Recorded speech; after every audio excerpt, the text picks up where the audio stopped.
Hey guys, welcome back. So today's video is going to be a review of some new Physicians Formula palettes and butter lipsticks. So these are all part of the butter collection, and I'm sure a lot of you are fans of the butter bronzer that came out a couple years back now. It's amazing. It's one of my favorite bronzers of all time, and since then they've come out with some blushes, some highlighters, and now rounding out the collection with some eyeshadow palettes and lipsticks. So I was beyond excited because I do love the butter collection. I was initially disappointed in the first few blushes that they came out with, but then the other two shades are amazing. I love those ones. I also really enjoy the highlighters, even though those are more of a cream formula. So I couldn't wait to try both of these out. I found them at my local Bed Bath & Beyond, which has Harmon Face Values inside. I've also seen people that found them at the standalone Harmon Face Values, and also a few people on Instagram who found them at drugstores in Canada. So I haven't seen them yet at the regular drugstores, CVS, Rite Aid, Walgreens, Target, but hopefully they will be coming to those really soon. So first let's start with the eyeshadow palettes, and I'm going to show you them. I'm going to show you the look that I created today as well as one that I created yesterday and talk a little bit about the formula. Then I'll move on to the lipsticks. So there are two different palettes in the collection: Tropical Days and Sultry Nights. So here's the Tropical Days palette. I'll just show you close up. So it comes with this little dual-ended sponge tip applicator, and this one is generally a warm tone palette overall. It has a good mix of matte shades, shimmer shades, and then it also has this one up here, which is sort of more of like a foiled metallic shade. There are also some satiny shades here, so there's about 4 different textures going on in this palette. Some of them have the little like wave pattern embossed in them like the butter bronzer does, and some of them are just plain. So on the back of the palette here, it shows how you can get some looks with the different colors and how to do it step by step, which is really kind of cute as well. These do, by the way, have the coconut scent similar to the bronzer, so it may be a positive or a negative thing. If you can't stand scented eyeshadows, you may not be cool with these palettes. So this one is Sultry Nights. This one's a little bit more on the cool tone side, has some smoky shades in there. This is actually the one that I'm wearing on my eyes today, so I'm going to show you how I got the look in a minute. And just like the other one, this has a few different textures going on as well, although I found that this one has mainly 3 textures. You have mattes, satins, and then these ones in the middle here are more shimmery. But there isn't a super metallic shade like there is in this palette here with this one on top. The green shade has a very similar feel to it. It's very thick and chunky, but it doesn't come off quite as shiny as the one in this palette. So I'm gonna go ahead and show you how I got this look today and kind of talk about the formula of the different finishes along the way. So the first shade I dipped into is this one right here, Off the Coast. This is just a nice medium brown, and I wanted to use this one in my crease, but I wanna show you when I put my brush into it, it creates so much powder kick up, so much fallout. So I really had to tap my brush off well before applying it. And then once I went to put it on my eyes, I was surprised by the pigmentation. It's really extremely pigmented. And I think because it's so pigmented, I found that I had a little bit of a struggle blending this out seamlessly. And it's strange because it's a very powdery shadow, but it also has a creamier feel to it. It really grips to your skin. So it's not like one of those powdery shadows that just blends away to nothing as you go. It really grips to your skin and creates a lot of color there, but I think that's one of the things that I struggled with the most. I tend to like the less pigmented shadows, especially for my crease, because I find that it doesn't create these super harsh lines and it's just easier to blend up into the skin. With this one, I really had to blend it for a long time just to soften those edges. So what I ended up doing then is applying this light brown shade, Beach Beige, and I just used that to soften the edges a little bit above the crease. And that one also kicked up a ton of powder when I put my brush into it. And I found that as I was blending, it was definitely falling down onto my face. I could feel it. And then for my lid, I used the shade Rainforest Queen, which is this really deep olive green shimmer, and it's a gorgeous color. I love how rich it is.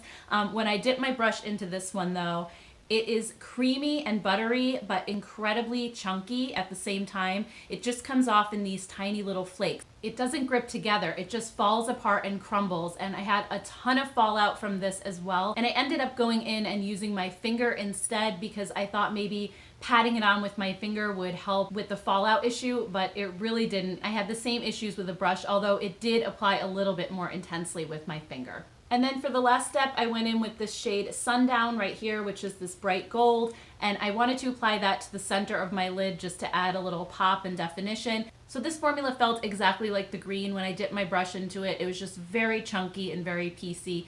And so what I did was I actually wet this one with a setting spray and applied it wet, and that actually worked a lot better. And it reduced the amount of fallout I had to practically nothing. So I think if you're gonna apply these lid shades, I would do them wet because it just helps them to stick together a little bit better.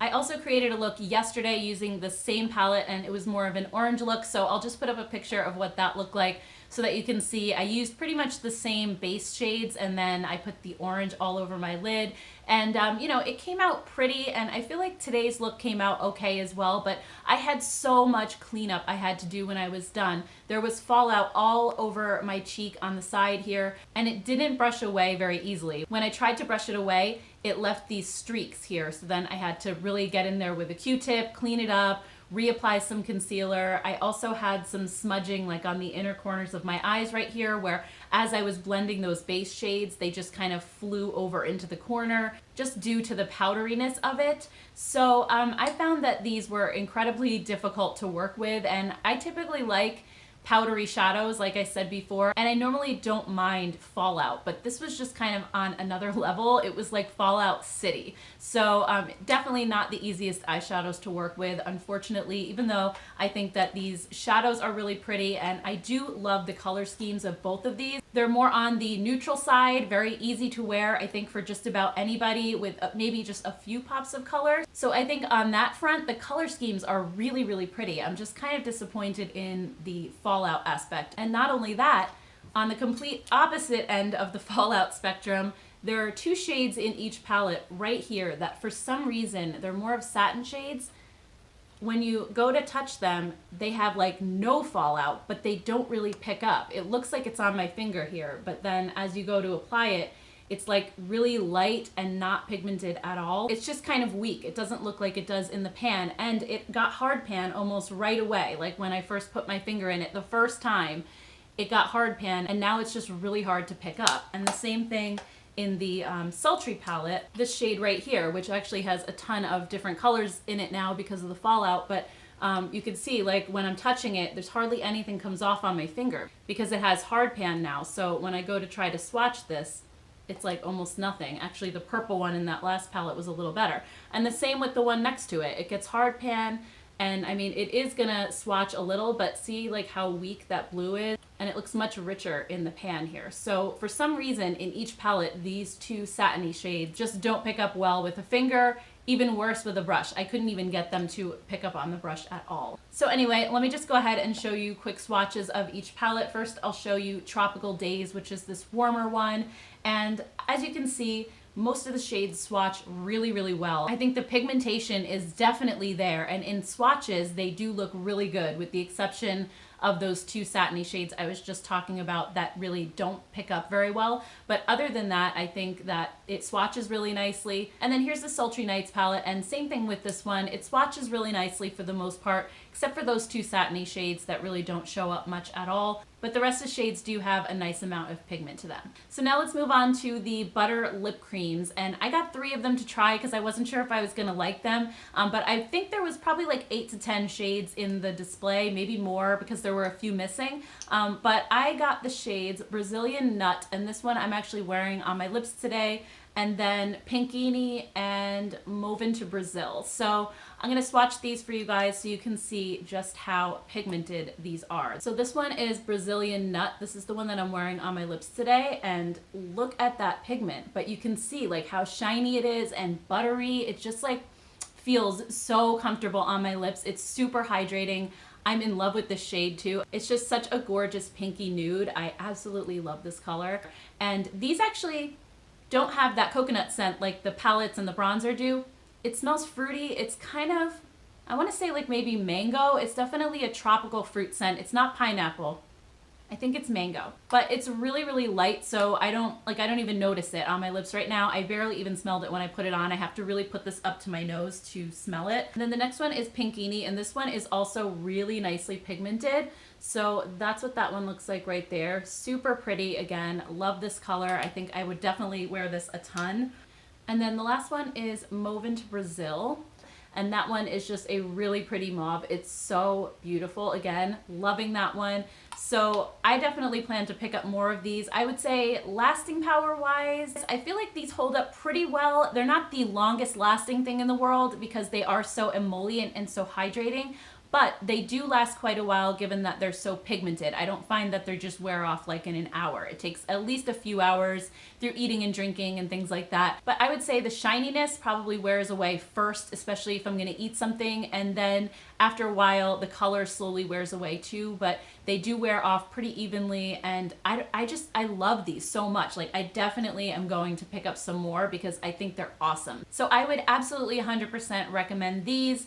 The eyeshadow palettes, not so much. I'm so sad that I have to say that because I love the butter bronzer, I love the blushes.